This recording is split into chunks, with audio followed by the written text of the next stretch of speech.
Ang tindi talaga ng kakapalan ng muka ni Amy Marcos. Ano, mga kabunyog, mga kababayan, alam naman nating lahat na talagang himod puwet ito kay Duterte, no, sa pamilya Duterte. Itong si Amy Marcos, no. Kahit na alam niya na talagang pinababagsak ng pamilya Duterte yung administrasyon ng kanyang kapatid. Pero hayaan na natin yan kasi politika yan eh. Pero itong huling sinabi ni Amy Marcos na wala daw muna siyang apelidong Romualdez. At yan daw ay sinabi niya sa kanyang nanay.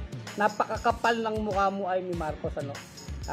Matindi po, wala na itong kahihiyan kasi kahit yung kanyang pagkatao ay itinatakwil niya alang-alang po sa politika at pagpapasipsip at paghimod ng puwet ng pamilya ni Duterte, lalo na po kay Sara Duterte. Ang kapal ng mukha mo, Amy Marcos. Wala ka talagang kahihiyan. Ano ba talagang apelido mo?